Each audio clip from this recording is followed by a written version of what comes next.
অঘোষিত কর্মবিরতি চলাকালে বিভিন্ন স্থানে পরিবহন শ্রমিকদের সঙ্গে র্যাব পুলিশের সংঘর্ষ, ধাওয়া পাল্টা ধাওয়া, যানবাহন চলাচলে বাধা, সীমাহীন দুর্ভোগ। রিক্সাও আসতে দিচ্ছে না, মোটরসাইকেল আসতে দিচ্ছে না। সদরঘাট থেকে 10 নম্বরে ভাড়া যাচ্ছে সিএনজি 1200 টাকা। আমরা চাই যে সরকার এটার একটা ভালো সমাধান করে দেয়।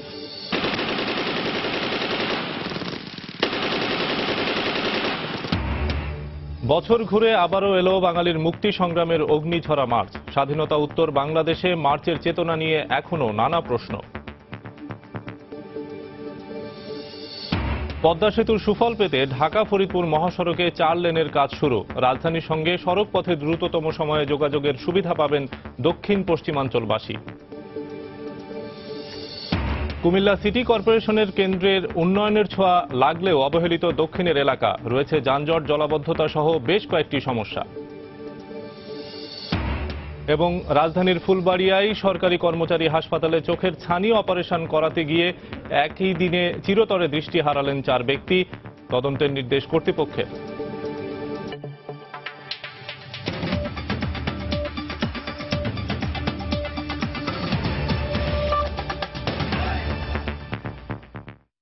সময় সংবাদের সঙ্গে আছি আমি শফিক মোহাম্মদ। পরিবহন শ্রমিকদের অঘোষিত কর্মবিরতিতে দেশের বিভিন্ন স্থানে উত্তেজনাকর পরিস্থিতি বিরাজ করছে। সকালে রাজধানীর গাবতলীতে র্যাব পুলিশের সঙ্গে পরিবহন শ্রমিকদের দফায় দফায় সংঘর্ষ হয়, চলে ধাওয়া পাল্টা ধাওয়া। গাবতলীতে ভোর থেকেই অবস্থান নেয় পরিবহন শ্রমিকরা, রাতেই পুলিশের সঙ্গে যোগ দেয় র্যাপিড অ্যাকশন ব্যাটালিয়ন র্যাব। সকালে শ্রমিকরা ইট পাটকেল নিক্ষেপ করলে পরিস্থিতি নিয়ন্ত্রণে আনতে র্যাব পুলিশ টিয়ারশেল ও রাবার বুলেট ছোড়ে। এ সময় শ্রমিকরা কিছুটা পিছু হটলেও বিভিন্ন দলে ভাগ হয়ে পাথর নিক্ষেপ করতে থাকে তারা। এখনও সেখানে থমথমে পরিস্থিতি বিরাজ করছে। এদিকে রাজধানীর মতো সারা দেশেও অঘোষিত কর্মবিরতিতে অচল হয়ে পড়েছে সড়ক যোগাযোগ ব্যবস্থা। কর্মবিরতির কারণে গাবতলী বাস টার্মিনাল থেকে রাজধানী থেকে দেশের কোনো রুটে দূরপাল্লার বাস ছেড়ে যায়নি। ঢাকার বাইরে থেকে যেসব বাস আসছে সেগুলো থেকে যাত্রীদের নামিয়ে দেয় পরিবহন শ্রমিকরা। এতে চরম দুর্ভোগে পড়েন দূর দূরান্ত থেকে আসা বহু যাত্রী। বন্ধ করে দেয়া হয়েছে রাজধানীর অভ্যন্তরের বাস চলাচলও। পাশাপাশি শ্রমিকরা একজোট হয়ে বাধা দিয়েছে অন্যান্য যানবাহন চলাচলেও।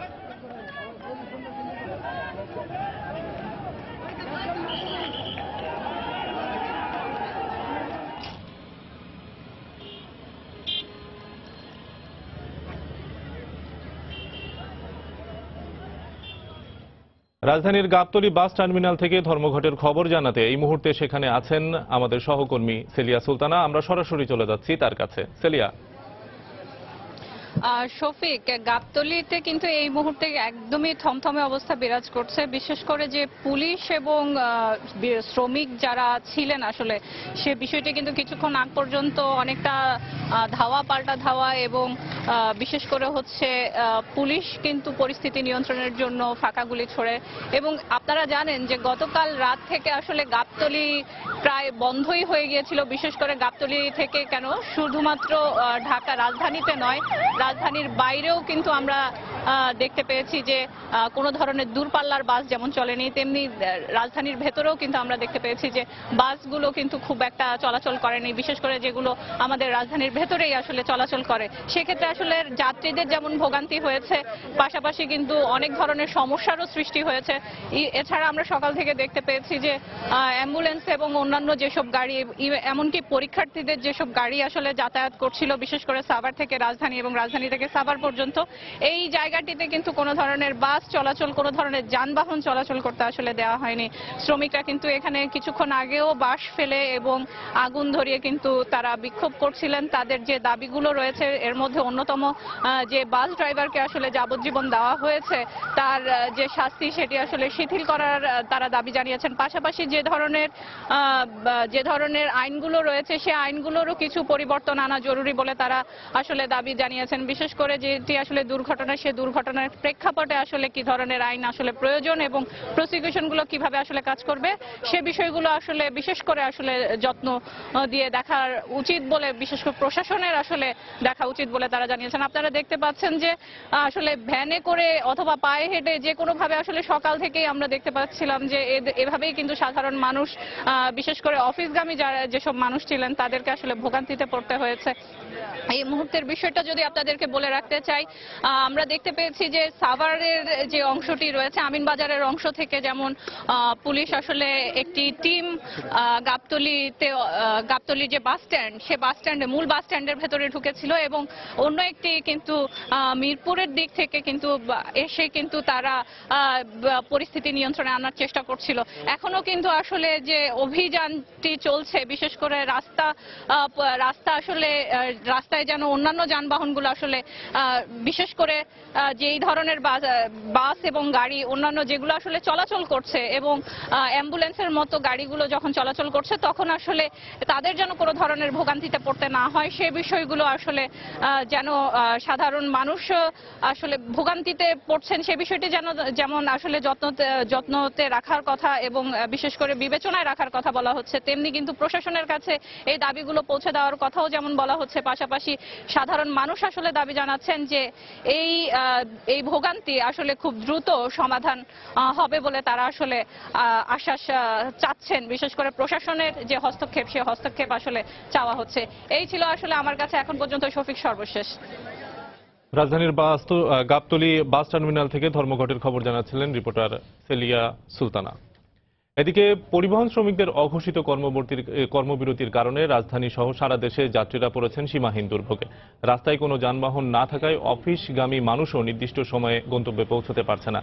রাজধানীর গাবতলী, ফানগেট, মহাখালী সহ বিভিন্ন জায়গায় গাড়ির জন্য শত শত মানুষকে রাস্তায় অপেক্ষা করতে দেখা গেছে। এ সময় অনেকে গাড়ি না পেয়ে পায়ে হেঁটে নির্দিষ্ট জায়গায় যাওয়ার চেষ্টা করছেন। গতকাল সকাল থেকে বাংলাদেশ বাস ট্রাক মালিক সমিতি এবং সড়ক পরিবহন শ্রমিক ফেডারেশনের ডাকে এই কর্মসূচি চলছে।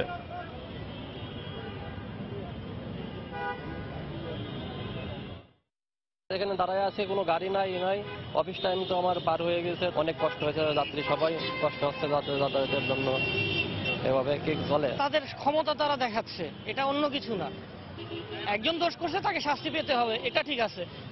এই কারণে তো কোনো জনসাধারণের ভোগান্তির কোনো প্রয়োজন নেই। কোনো যানবাহন পাচ্ছি না, অফিসে যেতে হবে, যার যার কর্মক্ষেত্রে যেতে হবে। এই যে ভোগান্তিটা হচ্ছে এটার শুরু হলো কাল থেকে, এটা শেষ হবে কিভাবে এটা এখন আসলে আমরা অনিশ্চিত। এই মুহূর্তে রাজধানীর ফার্মগেট এলাকায় আছেন রিপোর্টার মাহমুদ রাকিব। দুর্ভোগের খবর জানতে আমরা সরাসরি চলে যাচ্ছি সেখানে। ঢাকার রাজপথে ভোগান্তির যত রূপ আছে তার সবই এখন দৃশ্যমান এই ফার্মগেট বাস স্ট্যান্ডে। আপনি জানেন যে গতকাল থেকে দেশের সব বাস চলাচল বন্ধ করে দিয়েছে শ্রমিক সংগঠনগুলো। তার প্রভাব কিন্তু ঢাকা শহরেও পড়েছে, যেহেতু এখন অফিস টাইম, মানুষ অফিসে যাচ্ছে। আপনি যদি দেখেন আমার এই পিছনে কিছুক্ষণ পরপর দু একটি মাত্র গাড়ি আসছে, দেখছেন একটি বিআরটিসি বাস দু একটি কিছুক্ষণ পরপর আসছে। তাতে কিন্তু মানুষ এভাবেই খুব কষ্ট করে কোনো মতে উঠছেন, কেউ কেউ ঝুলে ঝুলে যাচ্ছেন। তো সব মিলিয়ে কিন্তু বলতে পারি যে ঢাকার যারা অফিসগামী যাত্রী আছেন তারা কিন্তু এই মুহূর্তে চরম বিপাকে পড়েছেন কোনো গাড়ি না পেয়ে। আপনি যদি এই বাসটায় দেখেন যে একটি মাত্র এখানে বিআরটিসি বাস এসেছে, তাতে কিন্তু মানুষ হুড়মুড়িয়ে উঠছে। আপনি দেখছেন যে সামনে যে চালকের জায়গার পাশে সে জায়গাতেও কিন্তু দেখা যাচ্ছে সে দরজাটিও খুলে দেওয়া হয়েছে, সেখানেও মানুষ উঠছেন। ঠিক আমার বাম পাশে কিন্তু কিছু মহিলা যাত্রী আছে, তারাও কিন্তু উঠতে পারছেন না, কারণ মহিলাদের কিন্তু ওঠা আরো কষ্টকর।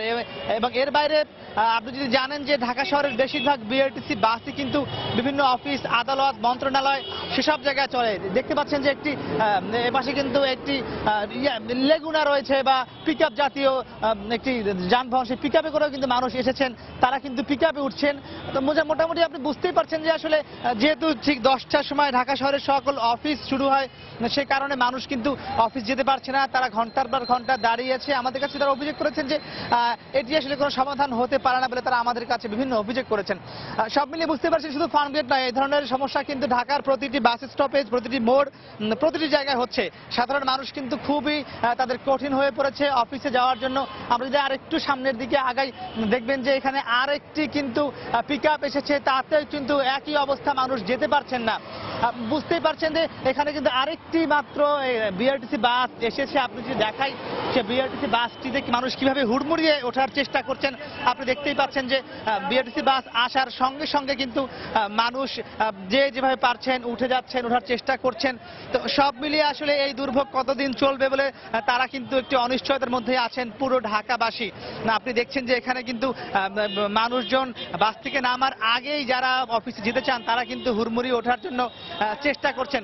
তো সব মিলিয়ে আমরা যদি বলি শফিক, ঢাকার সব জায়গায় এখন এই পরিবহন ধর্মঘটের কারণে মানুষ চরম ভোগান্তিতে আছেন, অফিসগামী যাত্রীরা, এবং তারা কিন্তু এর সমাধান চান। তারা বলছেন যে কোনো মূল্যে এর সমাধান করা উচিত। তো আমার কাছে মোটামুটি ফার্মগেট থেকে মানুষের ভোগান্তিটা ছিল সবশেষ খবর। শফিক, রাজধানীর ফার্মগেট এলাকা থেকে ধর্মঘটের ফলে যে রাজধানীতে যে সমস্ত মানুষ অফিসে আসছে তাদেরও ভোগান্তিতে পড়তে হয়েছে এবং সেই খবরাখবর জানাচ্ছিলেন আমাদের সহকর্মী মাহমুদ রাকিব। সারা দেশে আজও চলছে পরিবহন শ্রমিকদের অঘোষিত কর্মবিরতি।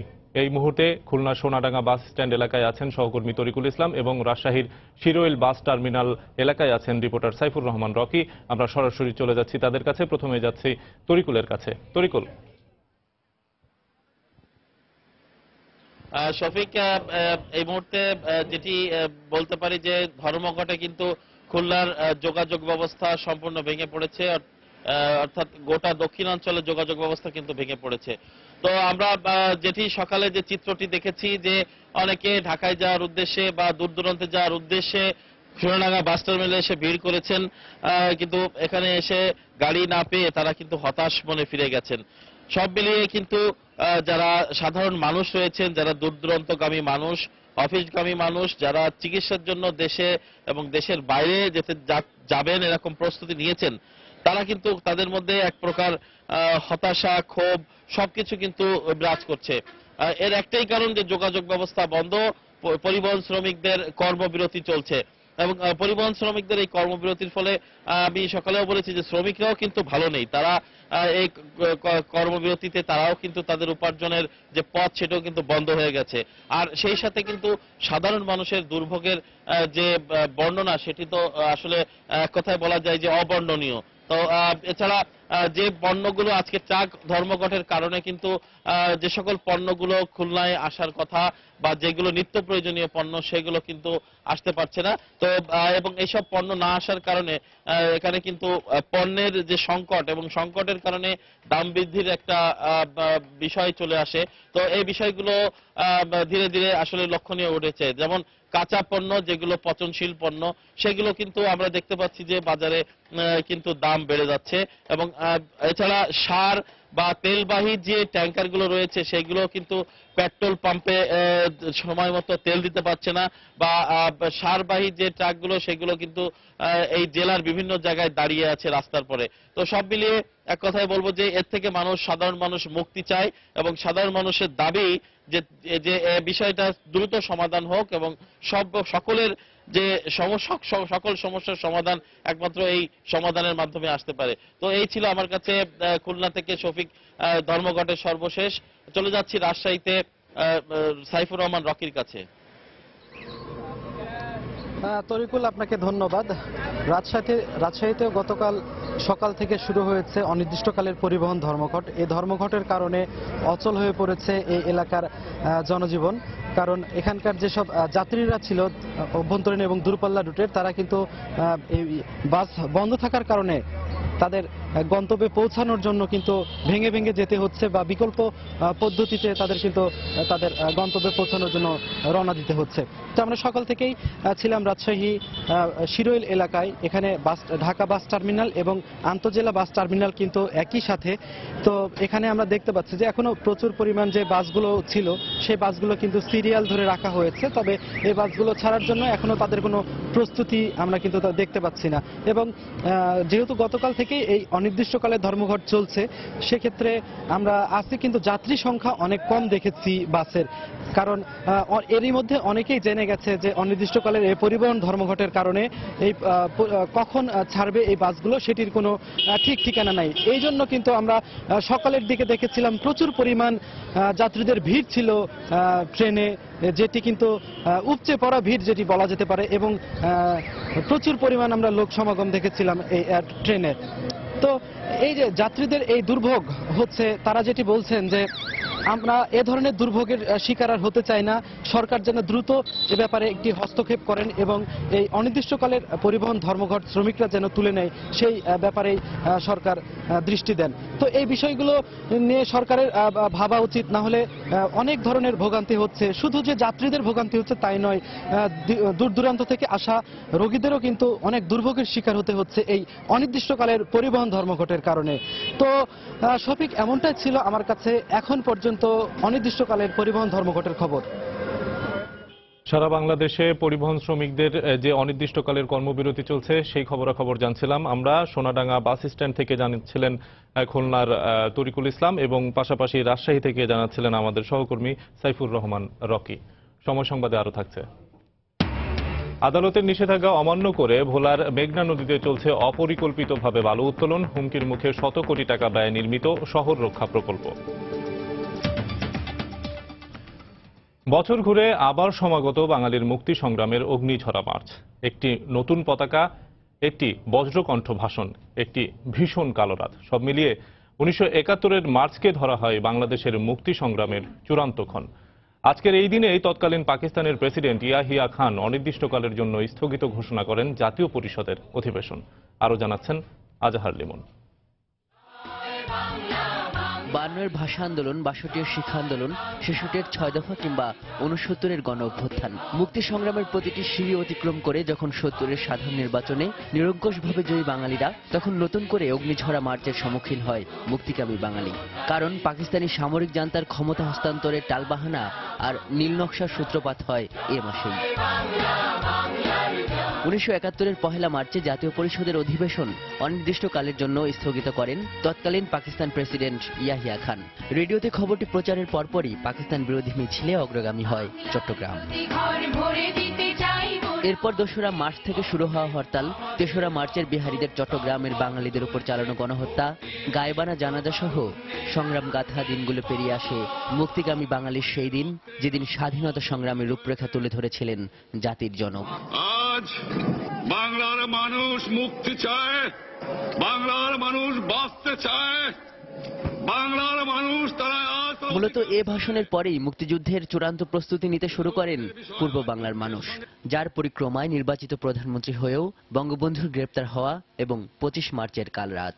পয়লা মার্চ থেকে ধরা যেতে পারে অসহযোগ আন্দোলন শুরু হয়েছে। দ্বিতীয়ত 7ই মার্চে বঙ্গবন্ধু সেই ঐতিহাসিক ভাষণ দিয়েছেন, যেখানে স্বাধীনতার ডাক দিয়েছেন, প্রতিরোধের ডাক দিয়েছেন। 25শে মার্চ গণহত্যা শুরু হয়েছে পরিকল্পিত, এবং 26শে মার্চ স্বাধীনতা ঘোষণা করা হয়েছে। পরদিন থেকে সারা দেশে স্বতঃস্ফূর্ত প্রতিরোধ শুরু হয়েছে। সুতরাং পুরো মার্চ মাসটাই হচ্ছে উন্মাতাল। কিন্তু এত রক্ত, এত সংগ্রামের সে মার্চের চেতনা কতটা প্রতিষ্ঠিত হয়েছে স্বাধীনতা উত্তর বাংলাদেশে? পরিপূর্ণভাবে মুক্তিযুদ্ধের চেতনা বাস্তবায়িত হয়েছে বাংলাদেশে, তা বলবার সপক্ষে কোনো যুক্তি নেই। যখন রাষ্ট্রের সংবিধানে রাষ্ট্রধর্ম থাকে তখন তাকে ধর্মনিরপেক্ষও বলা যায় না, অসাম্প্রদায়িকও বলা যায় না। এর জন্য যে সাম্প্রদায়িক সহিংস ঘটনা সাম্প্রতিককালেই ঘটেছে। অগ্নিঝরায় মার্চ মুক্তি পাগল বাঙালিকে প্রেরণা যোগায় যুগ যুগান্তর। আজহার লিমন, সময় সংবাদ, ঢাকা। আবারও পরিবহন ধর্মঘটের খবর। রাজধানীর কাঁচা বাজারের পাইকারি আড়তগুলোতে ধর্মঘটের প্রভাব না পড়লেও ভোগান্তিতে পড়েছে খেটে খাওয়া মানুষ। একটু বিলম্ব হলেও রাত গভীর হওয়ার সঙ্গে সঙ্গে রাজধানীতে আসতে থাকে সবজি বোঝাই ট্রাকগুলো। দুর্ভোগ ছিল, কিন্তু অন্যান্য রাতগুলোর মতোই কর্মব্যস্ত ছিল শ্রমিকরা। উজ্জ্বল হোসেনের ক্যামেরায় আজহার লিমনের রিপোর্ট।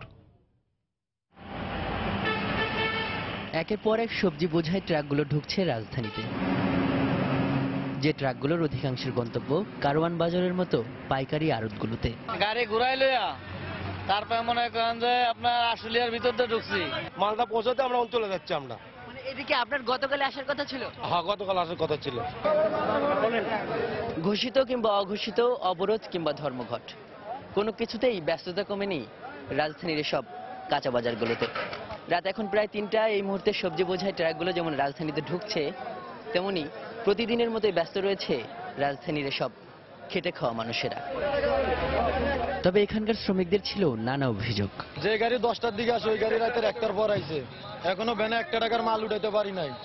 ধর্মঘটে গরিবের পেটে লাত্তি পড়তেছে ভাই। সারা রাত্রে মনে করেন 800-1000 টাকা কাম হয়। আজকে এখন 2 টিপ মাল টানছি, 2 টিপে 300 টাকা আসছে। দামের ব্যাপারেও পাইকার আড়তদারদের ছিল মিশ্র প্রতিক্রিয়া। স্বাভাবিক আর কি, এখনো আছে। এর পরবর্তীতে মালের দাম বাড়তেছে আস্তে আস্তে। একটা উছিলা পাইছে যে গাড়ি আসে না, ড্রাইভার ধর্মঘটে ইয়াতে গাড়ি আসে না, এলে গেল মালের দাম বেশি, মালের দাম আরো কম, আস্তে আস্তে এখন আর কমবো। তবে মঙ্গলবার থেকে শুরু হওয়া পরিবহন ধর্মঘটে নতুন করে ট্রাক কাভার্ড ভ্যান না চালানোর সিদ্ধান্ত নিয়েছে শ্রমিক মালিক সমিতি। আজহার লিমন, সময় সংবাদ, ঢাকা।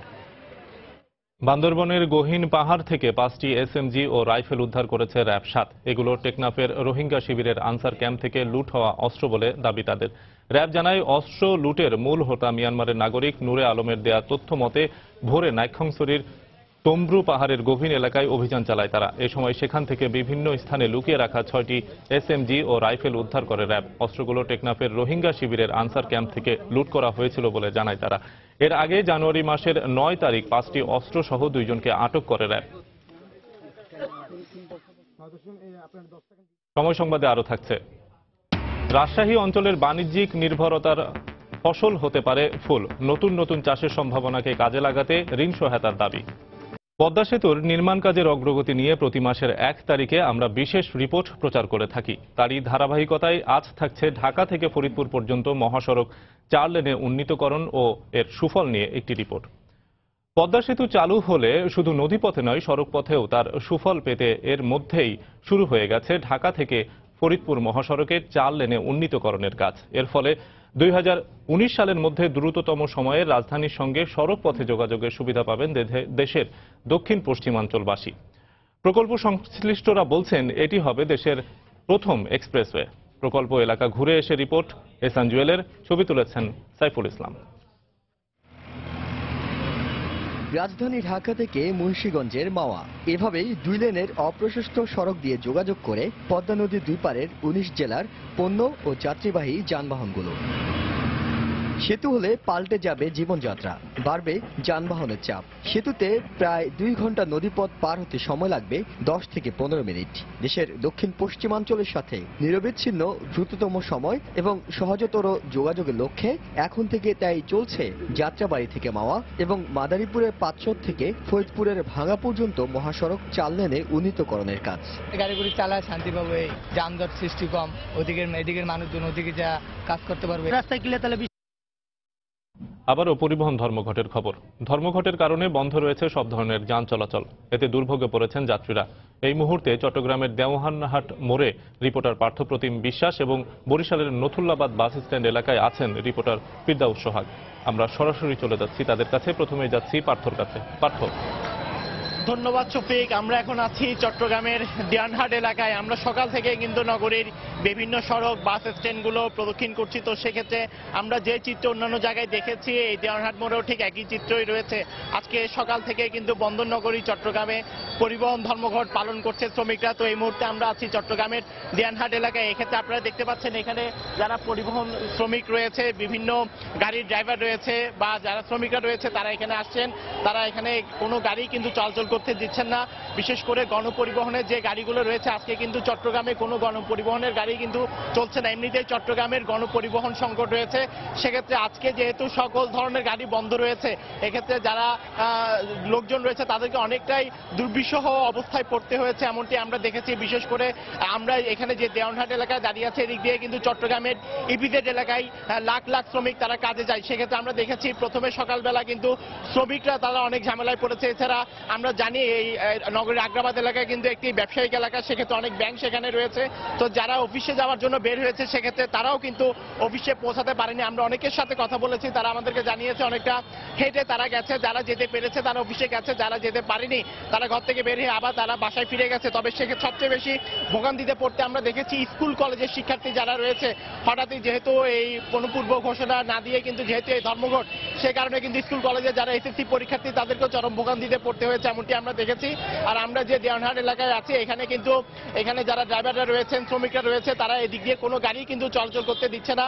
সেক্ষেত্রে চট্টগ্রামে সিএনজি থেকে শুরু করে চট্টগ্রামের লেগুনা থেকে শুরু করে এছাড়া চট্টগ্রামের যে গণপরিবহন বাসগুলো রয়েছে সবগুলো থেকে শুরু করে সবকিছু কিন্তু এখানে তারা বন্ধ রেখেছে। এছাড়া আজকে নগরীর কোনো বাস স্ট্যান্ড, বিশেষ করে কদমতলী বাস স্ট্যান্ড, বদরের বাস স্ট্যান্ড থেকে কিন্তু কোনো বাসই কিন্তু চট্টগ্রাম ছেড়ে ঢাকায় যায়নি বা দূরপাল্লার জন্য কোনো জায়গায় কিন্তু ছেড়ে যায়নি।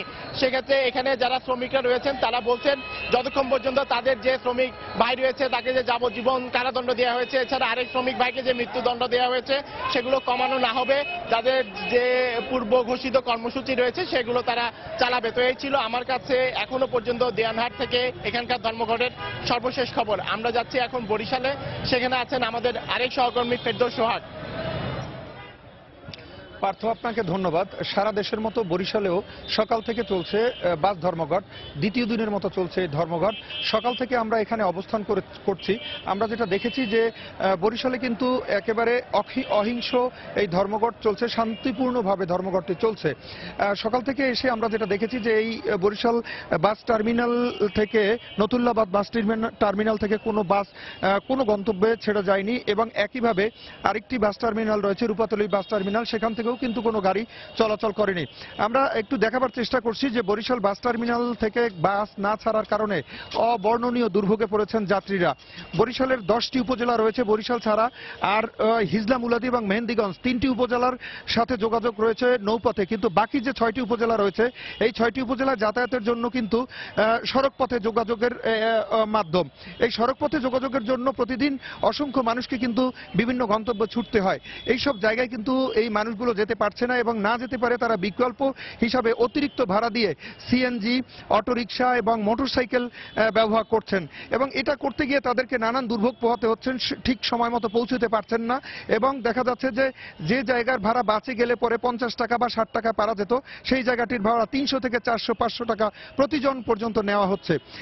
এই অবস্থার মধ্যে চলছে জনসাধারণের দুর্ভোগ এবং এই দুর্ভোগ চরমে পৌঁছেছে। তারা দাবি করেছেন যে খুব দ্রুত যেন এই সমস্যার এবং এই সংকটের সমাধান হয়, তা না হলে কিন্তু মানুষের দুর্ভোগ আরো বাড়বে। এবং আমি কিছুক্ষণ আগে কথা বলেছিলাম বরিশালের বাস শ্রমিকদের নেতৃবৃন্দের সাথে। এখানকার সাধারণ সম্পাদক জনাব ফরিদ হোসেন কিছুক্ষণ আগে আমাকে জানিয়েছেন যে তারা কিন্তু এই সমস্যার সমাধানের জন্য তারাও আগ্রহী এবং তারা চাচ্ছেন একটা জিনিস যে কোনো মূল্যে তাদের যে দাবিগুলো আছে সেটাও তারা যেন সরকার মেনে নেয়, এই কথাটিও আমাদেরকে বলেছেন। আমরা একটা জিনিস বলে রাখি যে বাস ধর্মঘটের কারণে যে অবর্ণনীয় দুর্ভোগ পোহাচ্ছে মানুষ, এর সাথে কিন্তু আসলে কোনো কিছুর তুলনা হয় না। আমরা বরিশালের দুটো বাস টার্মিনাল থেকে যেটা দেখেছি যে প্রতিদিন প্রায় 1000 গাড়ি 125টি গন্তব্য ছাড়ে, হাজার হাজার মানুষ এই গাড়িতে যাতায়াত করে, কিন্তু তাদের পক্ষে মানে নানানভাবে নানান পথ অবলম্বন করতে হচ্ছে সেসব জায়গায় পৌঁছানোর জন্য। অনেকেই যেতে পারছেন না। তো এই দুর্ভোগ কবে কেটে যাবে সেই চেষ্টাটাই, সেই কামনাই তারা করছেন। তো এই ছিল আমার কাছে মোটামুটি সর্বশেষ। আমরা ফিরবো স্টুডিওতে। শফিক। চট্টগ্রাম এবং বরিশাল থেকে ধর্মঘটের খবর জানছিলাম আমরা। চট্টগ্রাম থেকে জানাচ্ছিলেন আমাদের সহকর্মী পার্থপ্রতিম বিশ্বাস এবং বরিশাল থেকে জানাচ্ছিলেন ফিরদাউস সোহাগ। সিটি কর্পোরেশন হওয়ার প্রথম দফায় কুমিল্লা নগরের কেন্দ্রে উন্নয়নের ছোঁয়া লাগলেও অবহেলিত রয়ে গেছে নগর দক্ষিণ এলাকা। সৌন্দর্য বর্ধন, প্রশস্ত রাস্তা সহ নানা বিষয় নজর কেড়েছে নগরবাসীর। আবার যানজট, জলাবদ্ধতা সহ বেশ কয়েকটি বিষয়ে প্রত্যাশা পূরণ না হওয়ায় অস্বস্তিতে অনেকেই। ভোটের আগে চাওয়া পাওয়ার এই ফারাক বুঝে ভোটারদের সিদ্ধান্ত নিতে বলছেন সুশীল সমাজের প্রতিনিধিরা। প্রথম মেয়াদ শেষে দ্বিতীয় দফা নির্বাচনে সড়ক এখন কুমিল্লা সিটি কর্পোরেশন। এই 5 বছরে নগরে এসেছে অনেক পরিবর্তন। গুরুত্বপূর্ণ সড়ক দ্বীপগুলোতে বসেছে বাহারি ফোয়ারা, ভাস্কর্য, বিনোদনের ব্যবস্থা, প্রশস্ত সড়ক, সুসজ্জিত ফুটপাত, সবই কুমিল্লাকে দিয়েছে আধুনিক নগরের পরিচিতি। তবে সবই মূল শহর কেন্দ্রিক। মুদ্রার অপর পিঠে এখনো নগরের ছোঁয়া লাগেনি নগর দক্ষিণে। পাশাপাশি নগরবাসীর অভিযোগ, জলাবদ্ধতা, মাদক, মশা আর যানজটের মতো সমস্যা এখনো ভোগাচ্ছে তাদের। 5 বছরের মধ্যে কাজ হয়েছে কুমিল্লা শহরে মোটামুটি। আমরা রাস্তাঘাট ভাঙে রয়েছে, হাঁটতে পারে না অথবা গাড়ি করে যেতে পারে না। আপনার এই এলাকাতে কোনো কাজ একদম খুব কম কাজ করেছে।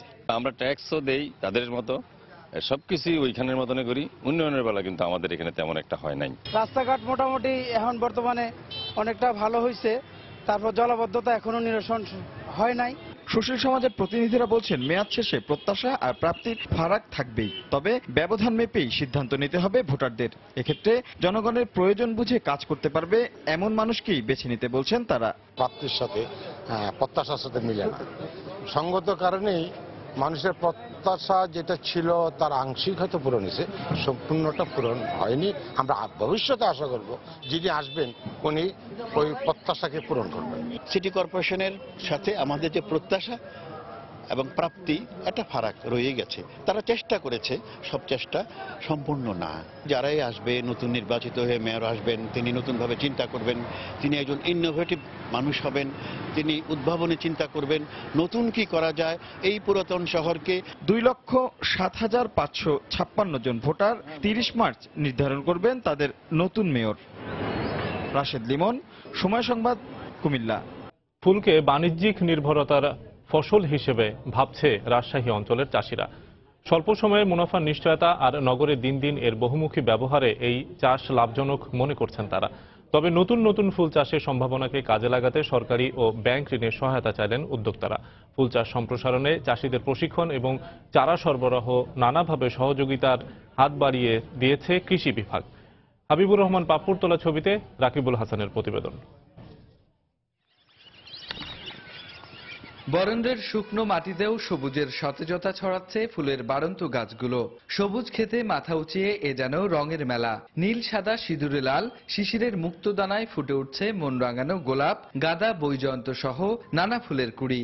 ফুলের চারা লাগিয়ে স্বল্প সেচ, নিয়মিত কীটনাশক প্রয়োগ, আগাছা পরিষ্কার করলেই 1 থেকে 1.5 মাসে ফুলে ফুলে ভরে উঠছে ক্ষেতের পর ক্ষেত। তাতে 8 মাস পর্যন্ত বাজারের অর্ডার অনুসারে প্রতিদিন আটি আটি ফুল তুলতে ব্যস্ততা বাড়ে মালিদের। আর অনেক ফসলের মন্দা বাজারে বাড়তে থাকে এর চাহিদা ও দাম। 14 ফেব্রুয়ারি বেশি থাকে, ও 21 ফেব্রুয়ারি হয়। অন্যান্য সিজনেও ভালো অর্ডার আসে। কিছু সামনে ডে আছে, এগুলা ডে কিছু কিছু ফুলের চাহিদা একটু বেশি, গোলাপের, রজনীর, গ্যালোডিয়াস।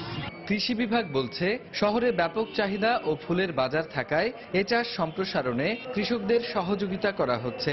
কৃষি সম্প্রসারণ অধিদপ্তর থেকে প্রয়োজনীয় প্রশিক্ষণ এবং সুপারভিশনের মাধ্যমে কৃষকদের সহায়তা প্রদান করা হচ্ছে এবং কৃষকরা লাভবান হচ্ছেন দেখে এই বিষয়ে চাষ সম্প্রসারণ হচ্ছে। এ অবস্থায় বাগানীরা বরেন্দ্রের উর্বর মাটিতে ভিন্ন ভিন্ন ফুল চাষে সরকারি ও ব্যাংকের সহায়তা চান। জারভেরা সেট করতে পারছি না, 5 লক্ষ টাকা খরচ। ব্যাংক ঋণ বা সরকারি কোনো সহযোগিতা যদি পেতাম তাহলে হয়তো এটা রাজশাহীতে যশোরের মতো অনেক কিছু করা যেত। এখানকার মাটি অনেক উর্বর, ব্যাংক সহায়তা পেলে এই মাটি কাজে লাগিয়ে এখানে ফুল উৎপাদন করা যাবে। কৃষি অধিদপ্তর জানিয়েছে গেল কয়েক বছরে পরীক্ষামূলকভাবে কিছু চাষি ফুল চাষ করলেও এবছর রাজশাহীর বরেন্দ্র অঞ্চলে 7 হেক্টর জমিতে 12 প্রকারের ফুলের বাণিজ্যিক চাষ হয়েছে। রাকিবুল হাসান, সময় সংবাদ, রাজশাহী। দেশের বাইরের খবর। সবার আগে নিজ দেশের জনগণের নিরাপত্তা নিশ্চিত করা এবং মার্কিনীদের জন্য কর্মসংস্থান সৃষ্টি সরকারের প্রধান লক্ষ্য বলে মন্তব্য করেছেন মার্কিন প্রেসিডেন্ট ডোনাল্ড ট্রাম্প। প্রেসিডেন্ট নির্বাচিত হওয়ার পর মঙ্গলবার প্রথমবারের মতো মার্কিন কংগ্রেসে দেয়া ভাষণে একথা বলেন তিনি। এ সময় শক্ত অভিবাসী আইন প্রণয়নের মাধ্যমে দেশে কর্মসংস্থানের সুযোগ সৃষ্টি করা হবে বলে জানান তিনি। ট্রাম্প আরও বলেন, যুক্তরাষ্ট্রের উন্নয়নে স্বার্থেই রিপাবলিকান এবং ডেমোক্র্যাট দলের সদস্যদের এক হয়ে কাজ করতে হবে। মার্কিনীদের নিরাপত্তা রক্ষায় এবং যে কোনো ধরনের সন্ত্রাসী হামলার হাত থেকে দেশকে বাঁচাতে হোমল্যান্ড সিকিউরিটি বিভাগ এবং কেন্দ্রীয় গোয়েন্দা সংস্থা CIA কে সমন্বিতভাবে কাজ করারও নির্দেশনা দেন ট্রাম্প। এছাড়াও সাবেক মার্কিন প্রেসিডেন্ট বারাক ওবামার স্বাস্থ্যনীতি ওবামা কেয়ার বাতিল করে আরও উন্নত স্বাস্থ্যনীতি প্রণয়ন করা হবে বলে উল্লেখ করে ট্রাম্প বলেন, জনগণকে তার ইচ্ছা এবং সুবিধা অনুযায়ী স্বাস্থ্য বীমা ক্রয়ের সুবিধা দেওয়া উচিত।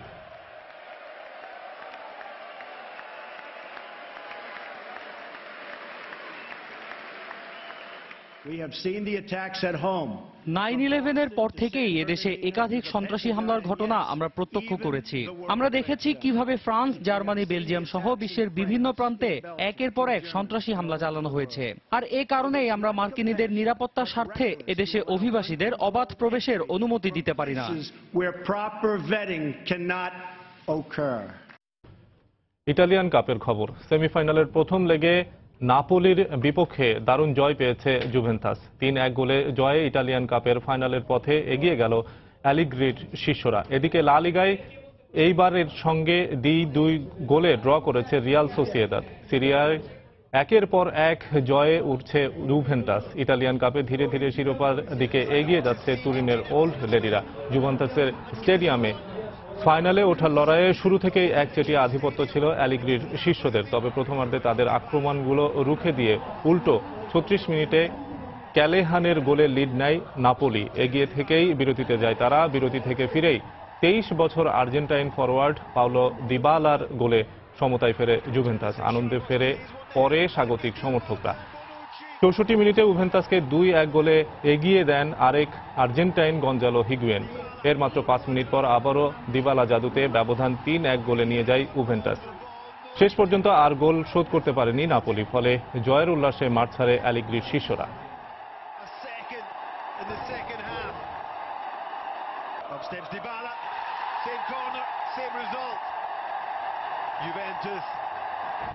বাংলাদেশের বিপক্ষে 2 ম্যাচ টেস্ট সিরিজের জন্য রঙ্গনা হেরাতকে অধিনায়ক করে 15 সদস্যের দল ঘোষণা করেছে শ্রীলঙ্কা ক্রিকেট বোর্ড।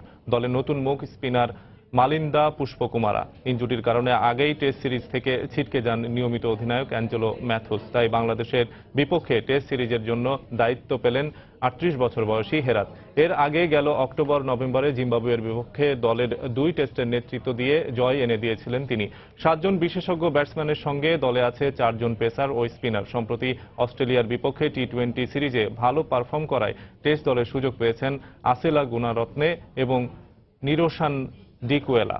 এছাড়াও প্রথমবারের মতো দলে ডাক পেয়েছেন স্পিনার মালিন্দা পুষ্পকুমারা।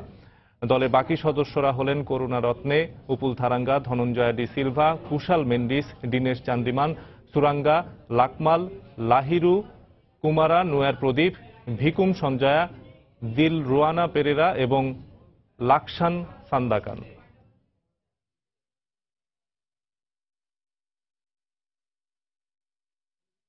এ পর্যায়ে শীর্ষ সংবাদ জানিয়ে দিচ্ছি আরেকবার।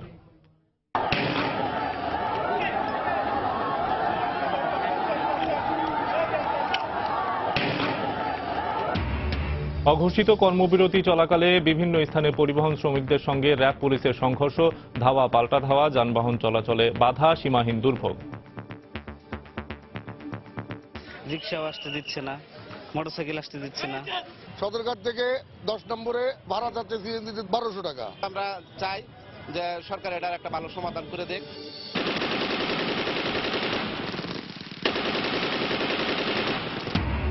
এলো বাঙালির মুক্তি সংগ্রামের অগ্নিঝরা মার্চ। স্বাধীনতার উত্তর বাংলাদেশে মার্চের চেতনা কতটা প্রতিষ্ঠিত হয়েছে সে প্রশ্ন ইতিহাসবিদদের। পদ্মা সেতুর সুফল পেতে ঢাকা ফরিদপুর মহাসড়কে 4 লেনের কাজ শুরু। রাজধানীর সঙ্গে সড়কপথে দ্রুততম সময়ে যোগাযোগের সুবিধা পাবেন দক্ষিণ পশ্চিমাঞ্চলবাসী। কুমিল্লা সিটি কর্পোরেশনের কেন্দ্রে উন্নয়নের ছোঁয়া লাগলেও অবহেলিত দক্ষিণের এলাকা রয়েছে যানজট, জলাবদ্ধতা সহ কয়েকটি সমস্যা। এবং রাজধানীর ফুলবাড়িয়ায় সরকারি কর্মচারী হাসপাতালে চোখের ছানি অপারেশন করতে গিয়ে একই দিনে চিরতরে দৃষ্টি হারালেন 4 জন, তদন্তের নির্দেশ কর্তৃপক্ষের। এই ছিল এখনকার মতো। যে কোনো খবর পেতে ভিজিট করুন সময়নিউজ.tv। যে কোনো বাংলা লিংক রবি নম্বর থেকে সময় সংবাদের খবর, অনুষ্ঠান সম্পর্কে জানতে এবং যে কোনো তথ্য সময় সংবাদকে জানাতে ডায়াল করুন 16242 নম্বরে। এছাড়া এইমাত্র পাওয়া খবর আপনার মোবাইলে পেতে SMS করুন স্টার্ট স্পেস বিএন লিখে পাঠিয়ে দিন 16242 নম্বরে। সঙ্গে থাকুন সময়ের।